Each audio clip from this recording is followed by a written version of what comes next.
Today's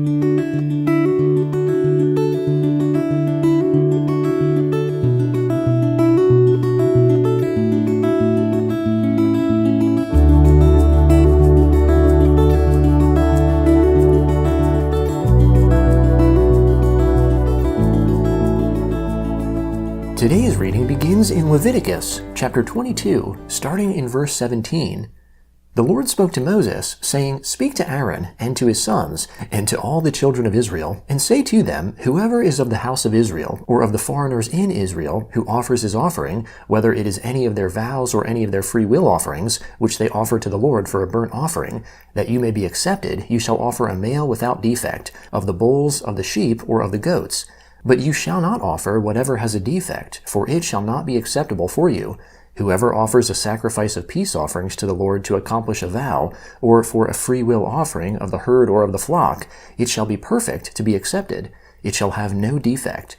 You shall not offer what is blind, is injured, is maimed, has a wart, is festering, or has a running sore to the Lord, nor make an offering by fire of them on the altar to the Lord. Either a bull or a lamb that has any deformity or lacking in his parts, that you may offer for a free will offering, but for a vow it shall not be accepted. You must not offer to the Lord that which has its testicles bruised, crushed, broken, or cut. You must not do this in your land. You must not offer any of these as the bread of your God from the hand of a foreigner, because their corruption is in them. There is a defect in them. They shall not be accepted for you. The Lord spoke to Moses, saying, When a bull, a sheep, or a goat is born, it shall remain 7 days with its mother. From the 8th day on it shall be accepted for the offering of an offering made by fire to the Lord. Whether it is a cow or you shall not kill it and its young both in 1 day.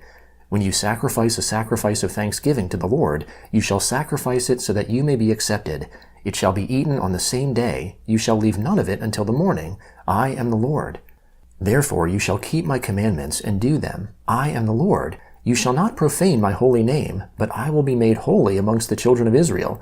I am the Lord who makes you holy, who brought you out of the land of Egypt to be your God. I am the Lord. The Lord spoke to Moses, saying, Speak to the children of Israel, and tell them, The set feasts of the Lord, which you shall proclaim to be holy convocations, even these are my set feasts. 6 days shall work be done, but on the 7th day is a Sabbath of solemn rest, a holy convocation. You shall do no kind of work. It is a Sabbath to the Lord in all your dwellings. These are the set feasts of the Lord, even holy convocations, which you shall proclaim in their appointed season. In the 1st month, on the 14th day of the month in the evening, is the Lord's Passover. On the 15th day of the same month is the feast of unleavened bread to the Lord. 7 days you shall eat unleavened bread. In the 1st day you shall have a holy convocation. You shall do no regular work, but you shall offer an offering made by fire to the Lord 7 days. In the 7th day is a holy convocation. You shall do no regular work. The Lord spoke to Moses, saying, Speak to the children of Israel, and tell them, When you have come into the land which I give to you, and shall reap its harvest, then you shall bring the sheaf of the first fruits of your harvest to the priest. He shall wave the sheaf before the Lord to be accepted for you. On the next day after the Sabbath the priest shall wave it. On the day when you wave the sheaf, you shall offer a male lamb without defect, a year old, for a burnt offering to the Lord. The meal offering with it shall be 2/10 of an ephah of fine flour, mixed with oil, an offering made by fire to the Lord for a pleasant aroma, and the drink offering with it shall be of wine, the 4th part of a hin. You must not eat bread, or roasted grain, or fresh grain, until this same day, until you have brought the offering of your God. This is a statute forever throughout your generations, in all your dwellings. You shall count from the next day after the Sabbath, from the day that you brought the sheaf of the wave offering. 7 Sabbaths shall be completed. The next day after the 7th Sabbath you shall count 50 days, and you shall offer a new meal offering to the Lord. You shall bring out of your habitations 2 loaves of bread for a wave offering, made of 2/10 of an ephah of fine flour. They shall be baked with yeast, for first fruits to the Lord. You shall present with the bread 7 lambs without defect, a year old, 1 young bull, and 2 rams. They shall be a burnt offering to the Lord, with their meal offering and their drink offerings, even an offering made by fire, of a sweet aroma to the Lord. You shall offer 1 male goat for a sin offering, and 2 male lambs a year old for a sacrifice of peace offerings. The priest shall wave them with the bread of the first fruits for a wave offering before the Lord, with the 2 lambs. They shall be holy to the Lord for the priest. You shall make proclamation on the same day that there shall be a holy convocation to you. You shall do no regular work. This is a statute forever in all your dwellings throughout your generations. When you reap the harvest of your land, you must not wholly reap into the corners of your field. You must not gather the gleanings of your harvest. You must leave them for the poor and for the foreigner. I am the Lord your God. The Lord spoke to Moses, saying, Speak to the children of Israel, saying, In the 7th month, on the 1st day of the month, there shall be a solemn rest for you, a memorial of blowing of trumpets, a holy convocation. You shall do no regular work. You shall offer an offering made by fire to the Lord. The Lord spoke to Moses, saying, However, on the 10th day of this 7th month is the day of atonement. It shall be a holy convocation to you. You shall afflict yourselves, and you shall offer an offering made by fire to the Lord. You shall do no kind of work in that same day, for it is a day of atonement, to make atonement for you before the Lord your God.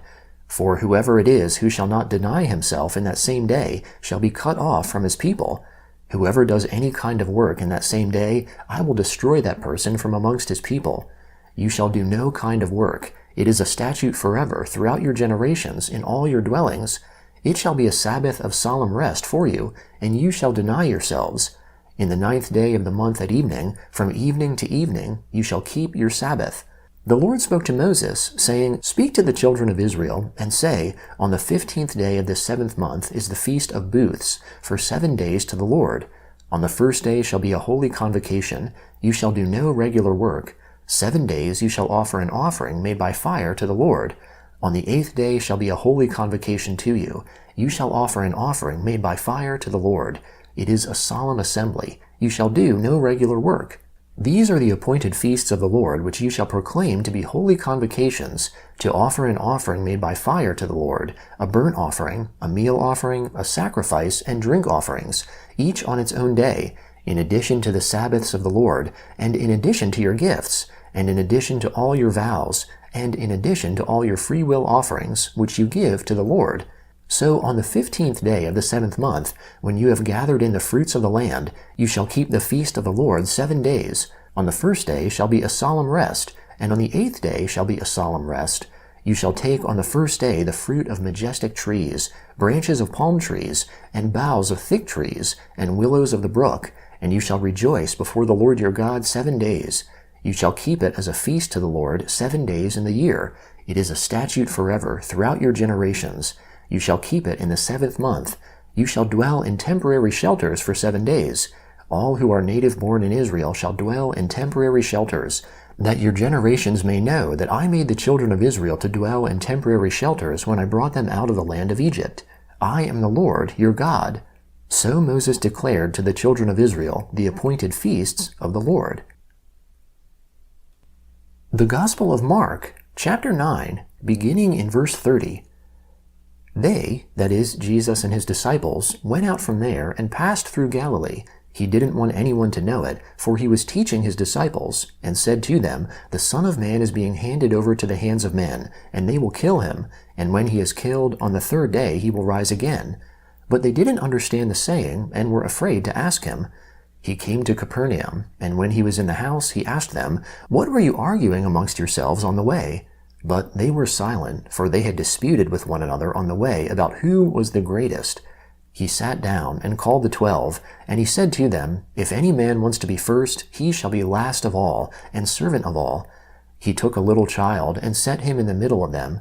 Taking him in his arms, he said to them, Whoever receives one such little child in my name receives me, and whoever receives me doesn't receive me, but him who sent me. John said to him, Teacher, we saw someone who doesn't follow us casting out demons in your name, and we forbade him, because he doesn't follow us. But Jesus said, Don't forbid him, for there is no one who will do a mighty work in my name, and be able quickly to speak evil of me. For whoever is not against us is on our side. For whoever will give you a cup of water to drink in my name, because you are Christ's, most certainly I tell you, he will in no way lose his reward. Whoever will cause one of these little ones who believe in me to stumble, it would be better for him if he were thrown into the sea with a millstone hung around his neck. If your hand causes you to stumble, cut it off. It is better for you to enter into life maimed, rather than having your 2 hands to go into Gehenna, into the unquenchable fire, where their worm doesn't die, and the fire is not quenched. If your foot causes you to stumble, cut it off. It is better for you to enter into life lame, rather than having your 2 feet to be cast into Gehenna, into the fire that will never be quenched, where their worm doesn't die, and the fire is not quenched. If your eye causes you to stumble, throw it out. It is better for you to enter into God's kingdom with 1 eye, rather than having 2 eyes to be cast into the Gehenna of fire, where their worm doesn't die, and the fire is not quenched. For everyone will be salted with fire, and every sacrifice will be seasoned with salt. Salt is good, but if the salt has lost its saltiness, with what will you season it? Have salt in yourselves, and be at peace with one another. He arose from there and came into the borders of Judea and beyond the Jordan. Multitudes came together to him again. As he usually did, he was again teaching them. Pharisees came to him, testing him, and asked him, "Is it lawful for a man to divorce his wife?" He answered, "What did Moses command you?" They said, "Moses allowed a certificate of divorce to be written, and to divorce her." But Jesus said to them, "For your hardness of heart he wrote you this commandment. But from the beginning of the creation God made them male and female. For this cause a man will leave his father and mother, and will join to his wife, and the 2 will become 1 flesh, so that they are no longer 2, but 1 flesh. What therefore God has joined together, let no man separate." In the house, his disciples asked him again about the same matter. He said to them, "Whoever divorces his wife and marries another commits adultery against her. If a woman herself divorces her husband and marries another, she commits adultery." Psalm 44, beginning in verse 1. We have heard with our ears, God. Our fathers have told us what work you did in their days, in the days of old. You drove out the nations with your hand, but you planted them. You afflicted the peoples, but you spread them abroad. For they didn't get the land in possession by their own sword, neither did their own arm save them, but your right hand, your arm, and the light of your face, because you were favorable to them. God, you are my king. Command victories for Jacob. Through you we will push down our adversaries. Through your name we will tread down those who rise up against us. For I will not trust in my bow, neither will my sword save me. But you have saved us from our adversaries, and have shamed those who hate us. In God we have made our boast all day long. We will give thanks to your name forever. Proverbs chapter 10, verse 19. In the multitude of words there is no lack of disobedience, but he who restrains his lips does wisely.